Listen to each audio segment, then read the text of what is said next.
തൃശൂർ പൂരം വെടിക്കെട്ട് അനുമതിയിൽ ജില്ലാ ഭരണകൂടം നിയമോപദേശം തേടാൻ പോകുന്നു എന്നതാണ് ഇപ്പോൾ വരുന്ന വാർത്ത. നിലവിലെ ഹൈക്കോടതി ഉത്തരവ് പ്രകാരം പൂരം വെടിക്കെട്ടിന് അനുമതി നൽകാൻ കഴിയുമോ എന്നാണ് നോക്കുന്നത്. അഡ്വക്കേറ്റ് ജനറലിൽ നിന്നാണ് നിയമോപദേശം തേടുക. തിരുവമ്പാടി പാറമേക്കാവ് ദേവസ്വങ്ങളുടെ വേലയ്ക്ക് വെടിക്കെട്ടിന് അനുമതി ലഭിച്ചിരുന്നു.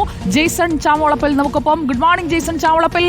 പൂരത്തിന് വെടിക്കെട്ടില്ലാതെ എന്ത് പൂരം എന്ന് ചോദിച്ചാണ് ദേവസ്വങ്ങൾ നീങ്ങുന്നത്. പൂരപ്രേമികളും വെടിക്കെട്ടിനായി കാത്തിരിക്കുകയാണ്. ജില്ലാ ഭരണകൂടത്തിന്റെ നീക്കം എന്താ? Very good morning Sujaya.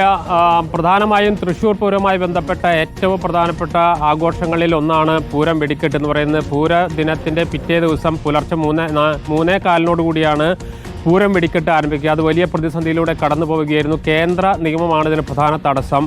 ആ കേന്ദ്ര നിയമത്തിൽ മാറ്റം വരുത്താനാകില്ലെന്ന് കേന്ദ്ര പെട്രോളിയം സഹമന്ത്രി കൂടിയായ സുരേഷ് ഗോപി കഴിഞ്ഞ ദിവസം വ്യക്തമാക്കിയ പശ്ചാത്തലത്തിലാണ് പുതിയ നീക്കവുമായി ജില്ലാ ഭരണകൂടം ഇപ്പോൾ മുന്നോട്ട് പോകുന്നത്. കാരണം ഇനി ഏകദേശം 1 മാസം മാത്രമേ ഉള്ളൂ. മെയ് 6-ാം തീയതിയാണ് പൂരം. അതുകൊണ്ട് തന്നെ ദ്രുതഗതിയിൽ കാര്യങ്ങൾ മുന്നോട്ട് പോകണം എന്നതാണ് പ്രധാനമായി ഉദ്ദേശിക്കുന്നത്.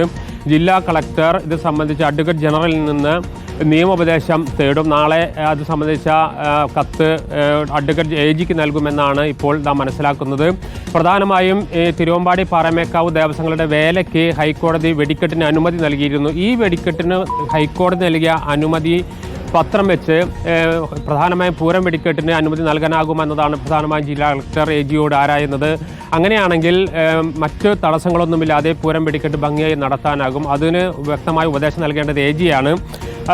വേലയ്ക്ക് 500 കിലോയാണ് വെടിമരുന്ന് ഉപയോഗിച്ചെങ്കിൽ പൂരത്തിന് 2000 കിലോഗ്രാം നിയമോപദേശം തേടാൻ ജില്ലാ ഭരണകൂടം തയ്യാറാവുകയാണ്. അതാണ് ജെയ്സൺ ചാവളപ്പിൽ നൽകിയത്.